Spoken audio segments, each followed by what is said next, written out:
topics and opinions expressed in the following show are solely those of the host and their guests and not those of W4CY Radio, its employees, or affiliates.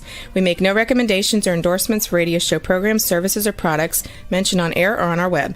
No liability, explicit or implied, shall be extended to W4CY Radio or its employees or affiliates. Any questions or comments should be directed to those show hosts. Thank you for choosing W4CY Radio.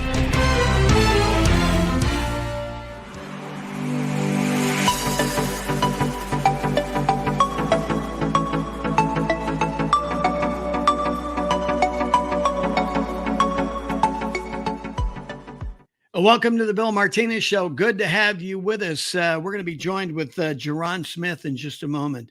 He's one of the authors of this new book, Underserved, who served in several White House roles, including Deputy Assistant to the President for Domestic Policy.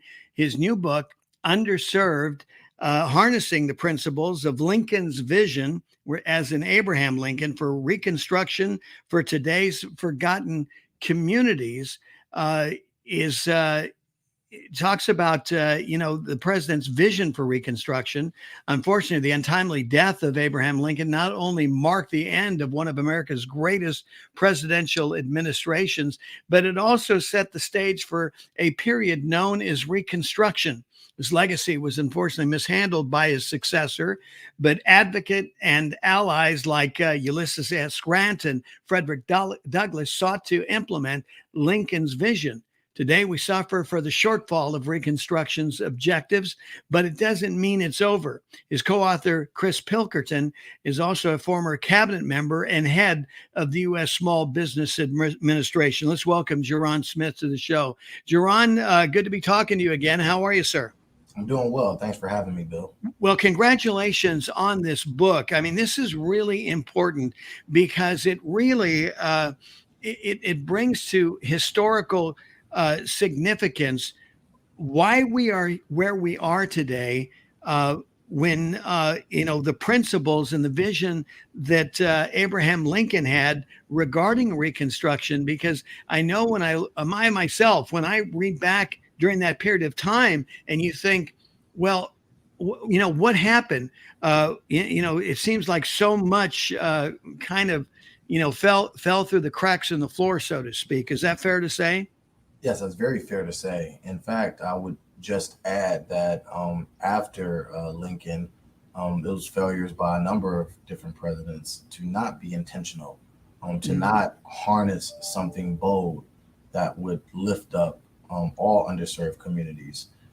And what we see now is communities that are continuing to be left behind. There was an effort in the Trump administration to do something intentional, and it worked. You started to see lower income communities, wages increase. You started to see community safety.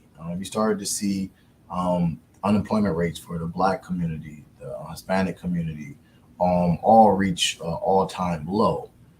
And what we were focused on was doing more of that work in those forgotten communities. But not just a government approach, not a top-down approach, but a bottom-up approach that includes the rebuilding of civil society. Because at its core, for anything to be sustainable, we need the help of civil society to help lead us to the revitalization of forgotten communities. What was it about Abraham Lincoln, as you studied him, that made him so a candidate, an empathetic figure who understood the underserved? Well, he grew up poor in an underserved community on the prairie, and he became a self-made individual, and he understood the importance of the economic empowerment of the American people. This is why he had a plan, he had a vision for underserved white communities and underserved Black communities, former slaves. And at the core of it was the economic empowerment of those communities. Did Lincoln, in a sense, I mean, this is what I've seen in my business experience, is that a vision for a solution seems to be central to a particular individual. And as long as that individual is alive, it goes forward, it moves along. But unfortunately, in this particular case, his life was shortened by assassination, and with him, the passions for Reconstruction and all that went into it, the nuances. Uh, I just feel like we missed out, and we lost that.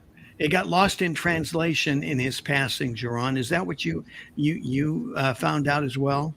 Yes, but I also believe in a hopeful American future in the fact that we can pick up this mantle right now Yes. and create that environment around opportunity. Mhm. In the book, I talk about a methodology that I created in the White House, being intentional, building trust, creating collaborations, Mhm. creating outcomes for those communities, and then studying what works. And being intentional is a very important part of it because Right. we know that the issues that are plaguing underserved communities, and it's not just one solution. We look at everything from economic development and affordability, Mhm. education and workforce, behavioral health and community safety, entrepreneurship and wealth building, but at the core of it is helping people be resilient, Right. which is why it takes more than just a government and having our faith-based organizations and churches heavily involved in this revitalization is going to be important as we try to advocate for a plan for our future to all different American leaders, that they can pick up this mantle right now today. Exactly. Well, Jaron, the challenge is when something like this gets absorbed by the bureaucracy, it's one size fits all. It's just like, okay, we figured it out, we laid it out, and they just allow it to run on its own. But what you did in your position in the White House, you kept your finger on the pulse. And as this was developing, you had the opportunity to make the necessary adjustments. Now, that's smart business. And that's what we need more of happening in our government. So even with you and others who thought like you and operated accordingly, you're a bit of a maverick and a rebel against the traditional operation of the Beltway. Is that fair to say? That's very fair to say. In fact, there's a number of recommendations we give in the book for policy. One of the pieces is taking an audit of all the funding mechanisms for underserved communities. Let's just figure out what's working, what's not working, what needs to be merged, what needs to be cut. And let's have someone that's outside of government, someone that's semi-private, Right. who can span 6, 7 years, and be able to leverage not only the tools that are in the federal government, but private sector tools, and bring in philanthropy and corporate dollars, so that we can be very nuanced in these solutions. But in order to do that, that person would have to work with communities from the ground up. Exactly. Because we know that New York's different than the Mhm. Mississippi Delta, or South Side of Chicago, and you want to be very, very targeted about how you create those solutions for those communities. Well, Jaron, last time when you and I talked, we talked about our friend Bob Woodson from the Woodson Institute. That's And correct. my conversation with him, I directly asked him about the war on poverty. And since the mid 60s, LBJ's movement, with the war on poverty, we have spent somewhere between 25, $30 trillion over that period of time.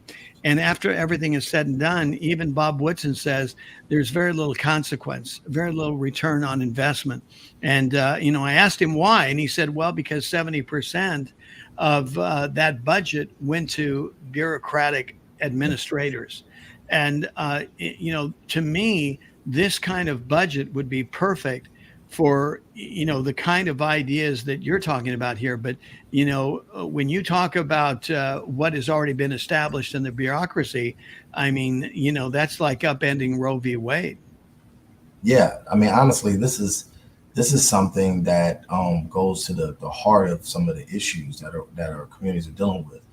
Since you had this war on poverty, which one thing you did see in the wake of it was the destruction of the family. Yes, been a core component in helping households navigate, underserved communities and then graduate to human flourishing. And so as we try to peel back 3 decades, or not decades, but 3 generations of individuals that have been on the government dole, we have to kind of meet this moment where it's at. Many of these communities have gone 3-4 generations without men in their household, or exactly. learning how to work. We've got to get the fathers back in the household, Jaron. That's exactly right. Right. That's what we're talking about. We're talking about how do we meet this moment, create that infrastructure for opportunity that's going to help lift people up in every segment of America. Jaron Smith is our guest. His book, Underserved, Harnessing the Principles of Lincoln's Vision for Reconstruction for Today's Forgotten Communities. Jaron, what was the motivation to write this book? So when I worked in the administration, one of the key issues that we worked on was economic development. And under President Trump's leadership, we passed a piece of legislation, the Tax Cuts and Jobs Act, which had a provision that created opportunity zones. Opportunity zones gave a tax break for individuals who invested in over 3,800 different low-income census tracts throughout the country, designated by governors. These census tracts are places that have individuals under the poverty line and high unemployment rates. Based off of that private sector incentive, we've seen $50 billion of new capital go into these zones. Treasury put out a report, the Biden administration Treasury put out a report just this January, showing the effectiveness of that tool. What we tried to do is build infrastructure that would allow for different segments of the population to participate in the revitalization of these zones by looking at what community development tools were needed. Everything around affordability, to access to education, to things around home ownership, and getting access to capital.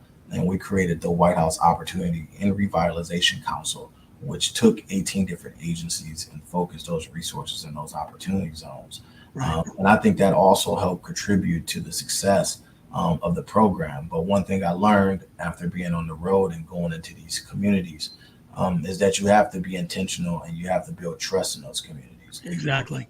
Opportunity zones legislation probably could have worked more if it was trust in between some of our friends on the left and those on the right. Just because the legislation was something authored by Tim Scott, right? Tim Scott and put into law by President Trump. Some people chose not to use the incentive in some of the areas that they needed it the most. But we worked hard to still work with some of those Democratic mayors and did some good work in some Democratic cities. Right. However, there's more work to be done. And so once we left the administration, Chris Pilkerton and I, after trying to focus on an initiative called Opportunity Now, we were going to convene leaders in all of these low-income census tract areas and develop a revitalization plan for each community. COVID cut that plan short, and we were never able to kind of galvanize that type of attention. And so once we left the administration, we still wanted to do this work. And so we thought writing a book to encourage our next leadership to do something bold around underserved was greatly needed. Well, Jaron, when you think how many decades where this issue had been ignored, you could even just say from the mid 60s, but we know it's further than that. And what you and the administration and Senator Scott had envisioned was something unique. It was a true solution to the problem. And I can understand why some people, because when you see everything politically and ideologically, I agree with Jordan Peterson when he says that sometimes we can be so ideologically fixed that we render ourselves stupid. And so some of these communities get so ideologically fixed that they can't appreciate the opportunity that is before them, because they hear Donald Trump's name and they think, oh, this must be evil or something wrong here. But that's unfortunate, because, even in the short period of time and all the great work that you did to begin to lay a foundation here, you've got some success stories to share. Tell us about, some of the highlights that you were able to experience in even a short period of time. Sure. So I mentioned our 4-tiered strategy around economic development, around safe communities, around wealth creation. And by the way, I'm sorry to interrupt you. This is apolitical, right? This isn't a Democratic thing. This isn't a Republican thing. I mean, this is an American kind of thing, isn't it? That's exactly right. And we got the support of a number of leading Democrats. Everyone from Cory Booker to Van Jones, as well as Secretary Carson, Jared Kushner, and Linda McMahon. And rapper Ice Cube wrote the foreword for this book, because we all work together on different elements of the plan. And so for economic development, I mentioned opportunity zones. For community safety, we passed the law, the First Step Act. As it relates to wealth empowerment, we advocated for the permanency of the Minority Business Development Agency, but also was very intentional about holding the economy up through small businesses by implementing the PPP program. And then lastly, we did a whole campaign on the American worker that was led by Ivanka Trump. And part of that dealt with being very intentional about saving some of our legacy institutions like historic Black colleges and universities. Right. And all of this really moved the needle in the community, because now people are trying to figure out, how do we deal with the rising costs to live in urban communities. So we need an economic development strategy that accounts for those costs. We need a deregulatory strategy that can level off that cost. We need a spending strategy that can that can save us from inflation. And the same thing around wealth gap. Once we were able to kind of do something intentional, because we realized that so many underserved communities don't have access to the traditional banking markets, that we need to figure out a way to kind of create robust capital infrastructure. And you see our Congress continuing to work on that, because as you can see, we almost had a run on the banks earlier this year. And so, but all of this energy wasn't there to kind of deal with these issues that had been going on for 40 or 50 years. The American worker not having access to living wage jobs, not having capital access, living in unsafe communities, and as well as communities becoming more unaffordable. And so the solutions that we put into place did things like lower recidivism rates, put capital back into the community, created the very robust jobs and opportunity.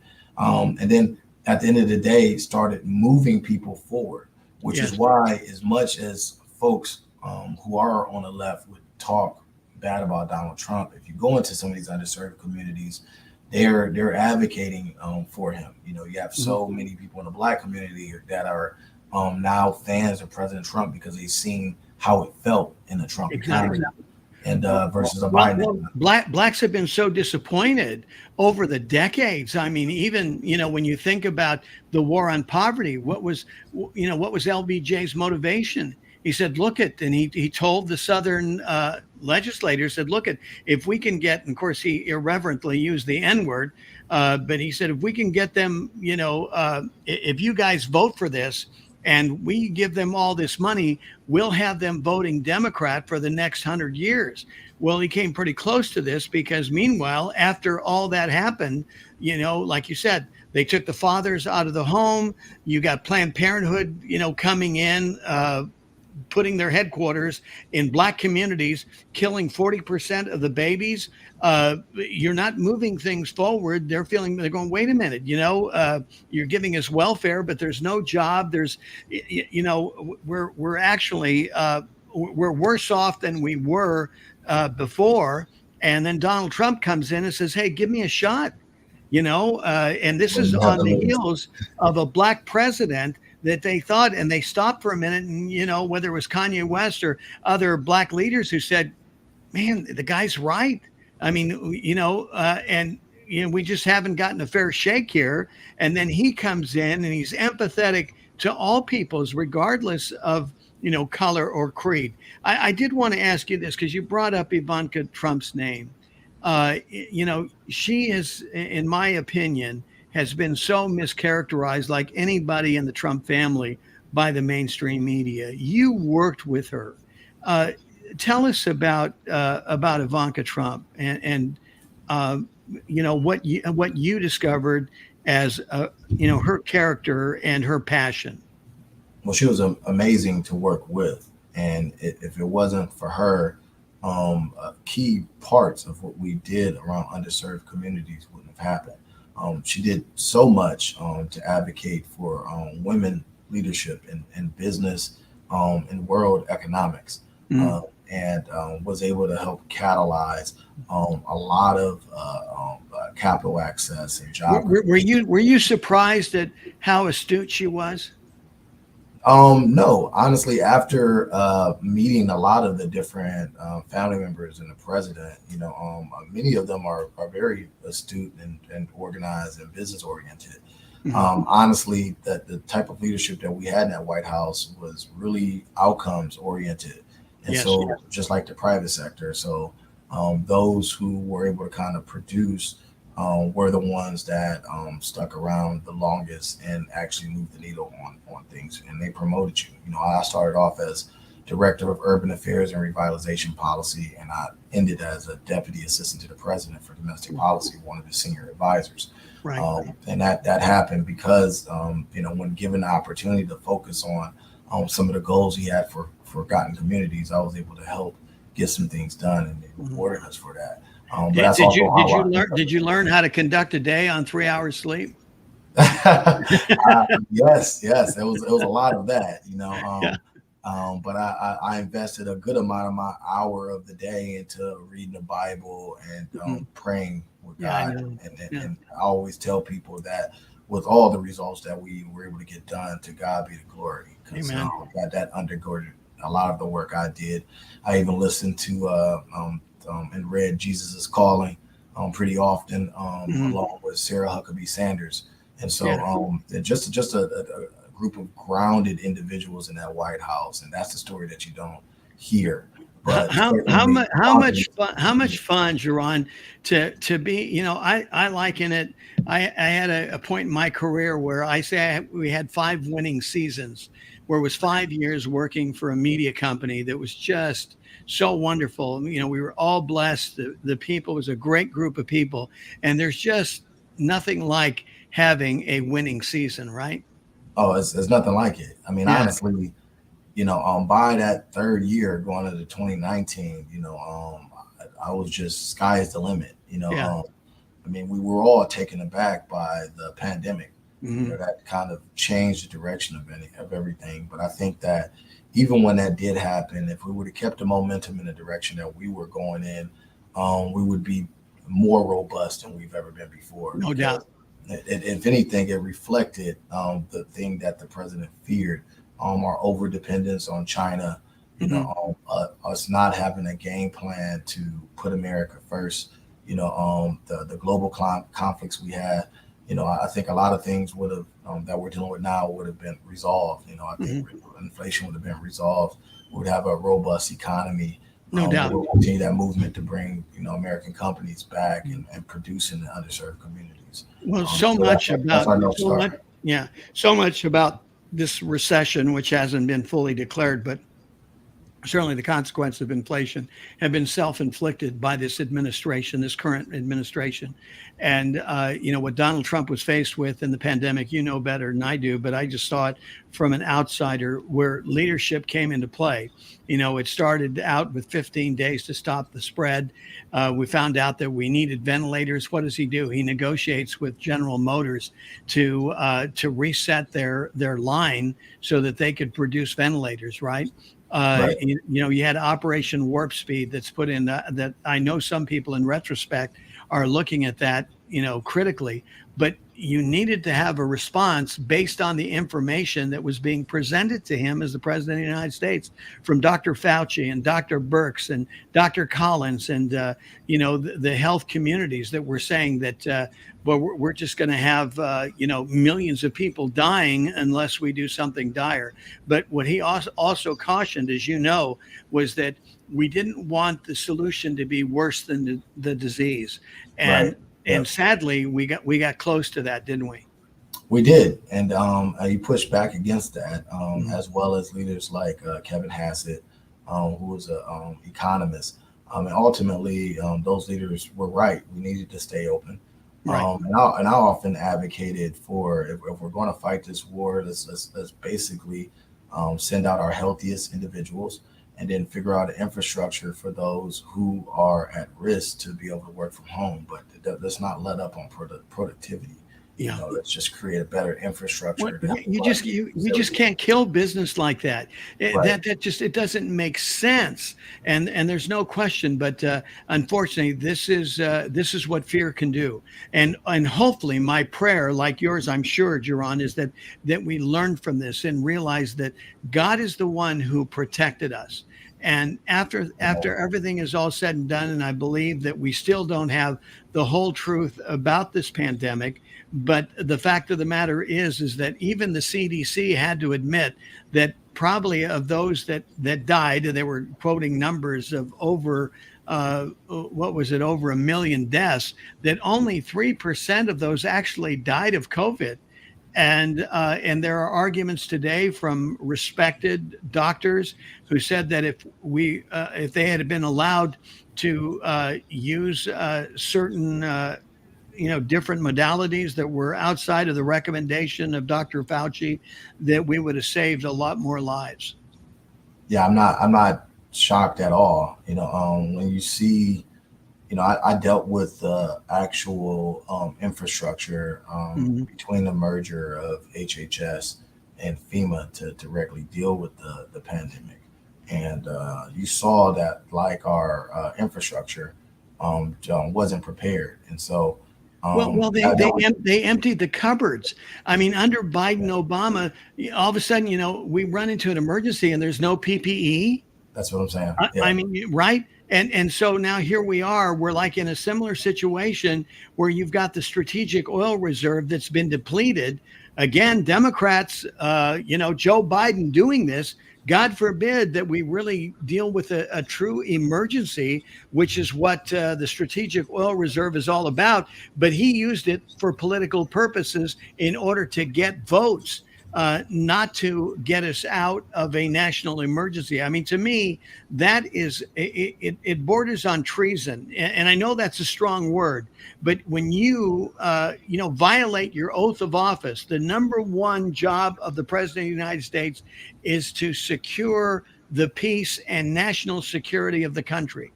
And when you put us in jeopardy, you have violated the most important caveat of your presidency. Yeah, I agree with you. I think at the end of the day, you have a duty to protect and serve the American people, and not let politics get in the way. Because certainly when Lincoln was president, he had to deal with the politics of uniting the country, and he put country over his personal politics. And over his life. Over his life. That's exactly right. Right. And some of our best presidents have done that. They've gone out there to do the job of the people, and ultimately they were judged correctly by history. And I think that's what we're going to see with this movement, this America First movement, is that what we're trying to do is reinvest in our people and have our government be the self-governed. Exactly. You only get there by making sure that people are empowered. And right now, the people's eyes are wide open and they see right through the lies, which is why it's been important for us to educate individuals on how we can get there together, and how we can put politics aside to invest in our most sacred asset, which is Exactly. 100% agree with you. Do you sense this buildup of frustration and a release that will come on this election of 2024, where we, the people, will come forth in a most definitive way, in a way that's never been seen before, that will allow us to take the country back, but that it'll also be vigilant. Again, like you and I talked about before, this is not to enhance a party. This is to enhance and to get back into focus this great American idea, right? Yes, that's exactly right. I mean, I'm very hopeful that we can figure this out, and choose a leader that can help build us in a way that makes us a more resilient country and a stronger country, by investing in all communities. Exactly. And in the meantime, I'm going to continue to do the work. Right now I'm working on mental health campaign through technology, to make sure that resiliency is there for our youth. Our youth are being pushed by social media, dealing with depression, suicide rates are high, and then this act of violence in the communities from this year's trauma. And so I'm meeting that moment by driving a coalition focused on the mental health of those youth. I'm also working on public safety solutions, an organization of a coalition of right of center leaders that are advocating for funding the police, for allowing for the police to solve violent crime, prevent it, promoting evidence-based solutions and smart on crime solutions like the First Step Act. Right. Then I'm spending a good amount of time trying to reauthorize opportunity zones, and figure out what are the pieces that we can add to this legislation to create that robust revitalization of those Exactly. communities. And so I haven't let my foot off the gas, and neither has my colleague Chris That's Pilkington, great. Well, because there's no way in our lifetime that we can stop doing this work, because if we don't have our government do it, the private sector has to step up and be in control. And I think that's probably the best way to situate it. well, God bless you for doing that, Jaron. I mean, it's so needed, and there needs to be other people coming alongside and supporting you, and in our way, and having you on the show to talk about this. Please know, and I said this the first time you and I met, is that I want to support your efforts in any way possible that I can. You mentioned mental illness. You look in these urban communities, Los Angeles, Portland, Washington, Baltimore, New York. I mean, you just go down through. I mean, forget that they're Democratic run. That's irrelevant. The fact of the matter is you got fellow human beings that have serious problems. And this is, again, where the government has promised and underserved and underdelivered. And you just can't allow people who are mentally ill and that are drug addled to the level that they're at. I see this video of fellow human beings, Sharon. It's heartbreaking to see them, so drug addled that they're zombies. And you go, wait a minute, this is a fellow human being. How can this be in today's America? How can we allow this? There's a way to return dignity to all Americans by helping them deal with that disease. And this issue specifically isn't just an urban problem. It's happening in a lot of parts of our rural communities with Right. the attack from other countries with the movement of fentanyl and through our southern border, and as a result of it, you're seeing real death. These Chinese chemicals that are continuing to be manufactured in Mexico Exactly. have become a huge threat to our national security as people are falling victim to this horrible drug. And so you're seeing that all throughout America because people end up turning to drugs because they're dealing with depression, because they're dealing with anxiety, and they think that doing these drugs and make them feel good and help them cope on whatever issue that they're dealing with. Which is why in the book we talk about the importance of civil society being able to step up in a major way to help fight some of this disease and fight the mental illness. And it's the reason why we are using technology with Care Solace to create education on where you can get help. And it's not something we should just put on our police departments, because our police departments are overwhelmed. Oh, without a doubt. Yeah. And this is such a huge job. And, Jaron, you know as well as I do that, our founding fathers, John Adams, said that our Constitution was made for a moral people. In this post-Christian, society in which we live in today, where you have such a large number of people questioning the existence of God. When you and I were growing up, we had numbers of 80% of the people believed in God. And there was this sense of morality, this moral anchoring. In the recent decades, there's been an abandonment, an untethering of these moral anchorings. And the result of it is all this chaos, in my opinion, that is just ravaging the streets of America. So until the people, which God gives us a clean prescription, but we're not seeing it. I say it really is going to start with God's church. God's church has to, like what you've been talking about, has to be intentional. They have to see what's happening in the streets of America the way God sees it. And whether or not people want to say, well, is God judging us or not, or, what's happening? I think there's several things going on. Part of me believes that God, in fact, is judging us. The other thing is that we're judging ourselves because we're violating the moral laws that God has instituted. It's like an infrastructure, like the law of gravity. You violate the law of gravity when you hit the ground, you realize, whoa, man, I don't want to do that again. I mean, depending on, how crazy it might be, but, you learn from the result of it. So we are violating God's infrastructure. This is God's design. And when you do that, you pay a price. There is a consequence. You take the fathers out of the home, you bring in drugs, you get involved in sex trafficking, child sex trafficking, and all the other evils that have been embraced in our country, which is amazing, because that's the thing that I'm saying, for quite a while, is that America needs to take a little bit of a gut check and a conscientious check to realize that if we weren't consumers for this evil, it wouldn't exist here in this country. But clearly, we are consumers of all these malefactors that are giving rise and that are decimating our communities. Is that fair to say? It's very fair to say. However, I do believe in reconciliation, that we can reconcile.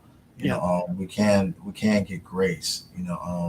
But we got to make the move first, right? It's got to make the move first. Exactly. That's why I spend my time getting my hands dirty and actually out there doing the work, because at the end of the day, in order for us to kind of get some real momentum, part of being intentional is going out there and building the trust and helping people reconcile, trying to teach them the way. Yes. Right. That's the religion I follow as a Christian. The way religion is like there is a path towards redemption, and that though you've made mistakes, there is a change of heart that can happen. A person can change. And sometimes that's hard for people to understand. They just say, Bill, right. God, how can God forgive me? Well, how could God put his son on the cross? Right. Okay. And that's the whole thing. And then what did Jesus preach?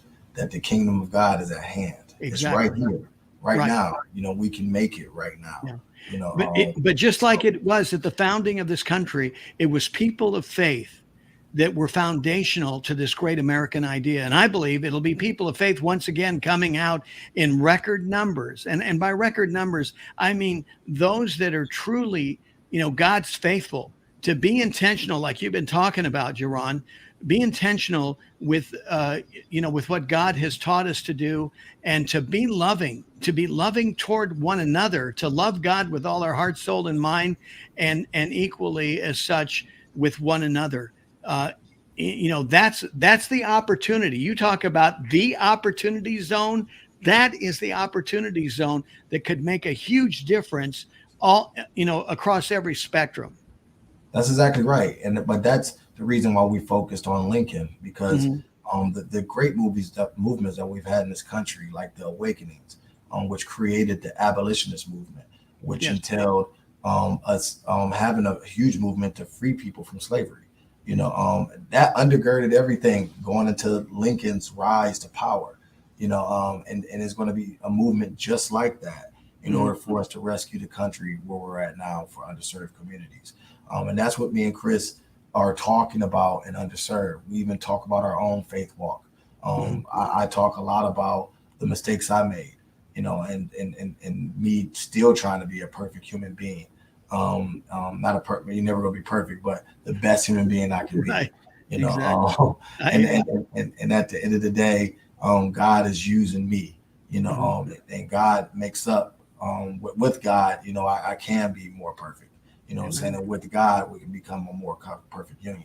Yeah. Amen. Well, Jaron Smith, we got about 8 minutes or so left.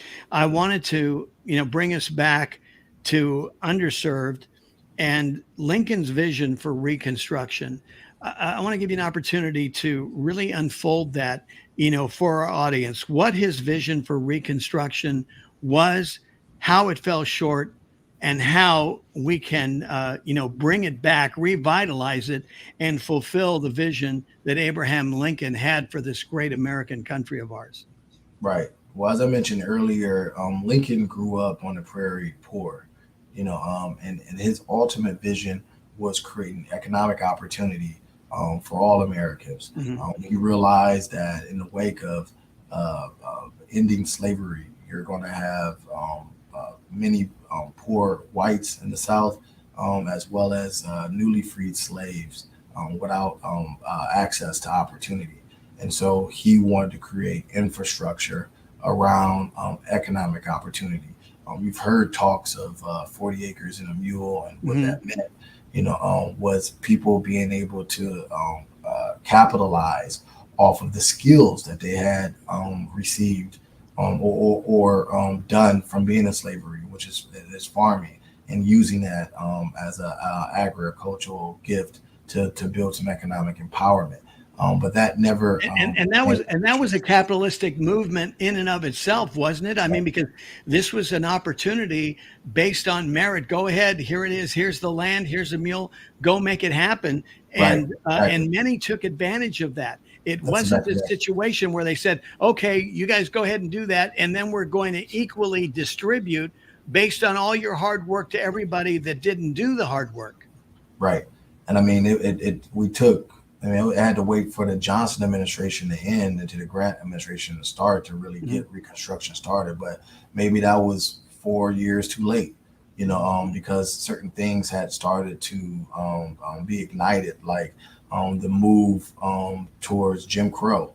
It had its early leanings back then. And so we ended up taking some step backwards. But what we outline is that this economic empowerment piece that Lincoln advocated for is also something advocated by de Tocqueville, and by Milton Friedman and Thomas Sowell. And so at the heart of our revitalization efforts is this economic empowerment piece that supports the mutuality of capitalism. And this capitalism structure that we have in America can be harnessed for everyone to be their best person. And through doing that, we become a more robust nation. And these are free market solutions that even our friends on the left can support. And these end up becoming nonpartisan solutions for underserved communities. And so that's what the book is about. Like I said, we're able to kind of work with leaders like Van Jones, as well as Secretary Carson and Jared Kushner, or Cory Booker, as well as the rapper Ice Cube, Right. or Bob Johnson, and Linda McMahon. Just a lot of different individuals who come from different backgrounds, different ideological paths, but they can even see that there are areas of common ground, which brings us together. And those areas are most focused on underserved communities. You know, I guess where I get frustrated, and maybe you do too as well, is that you see something like this that is so obvious. What Abraham Lincoln envisioned. I mean, that was, pure and righteous. It was win-win for all concerned. But unfortunately, there are people in the mix of the great American society that just do not want people to have a fair chance. And it's beyond me, and it's frustrating, and I imagine it probably is for you and for other people who have made this a life's ambition, to lift up others, those that have been rejected, to be the voice of the voiceless. And it's got to just be so frustrating at times. I like I said, for me, it's like chalk hitting the chalkboard in the wrong direction. It stiffens my spine and hurts my ears when I hear people talk in such ignorant ways that want to, just willfully retard the process and mediocritize the process. I've always resisted. I don't know, maybe because I was, one of 9 kids, and, my dad was a World War II veteran, 3 of his sons, me included, served in the military. I believed in meritocracy. I lived it. I believed that if you worked hard, that you were rewarded. Being Hispanic, was there prejudice against me? Maybe there was at times. Sometimes I saw it. It was obvious. Many times I just ignored it. I just didn't pay attention to it. Because I just thought that, that kind of thinking and expression is just stupid. And if my father heard me use the S word like that, he'd be, knocking me across the head. That was one of the words that he never wanted to hear around him. But these days, I just, I feel like you just got to call it for what it is. And I think that America finds itself in a place that is very stupid. And stupid is that area where you should know better. You do know better, but still, for your own ideology, you continue to maintain a course that is untenable. It does not bless all, and it's counterproductive. Yeah, I think that in this world, there are a lot of things always working against us. Mm-hmm. But I've always had hope that comes from God. Yeah. That there's a better day upon us, and that when I come up against those who seek to kind of do destruction, that God will protect me. And that hope and wisdom has helped me stay focused and steadfast on the work, because ultimately the duty is ours, the results is God's. Amen. Amen. Well, you've got a great attitude, Jaron, and you and Chris have done a great service to all of us.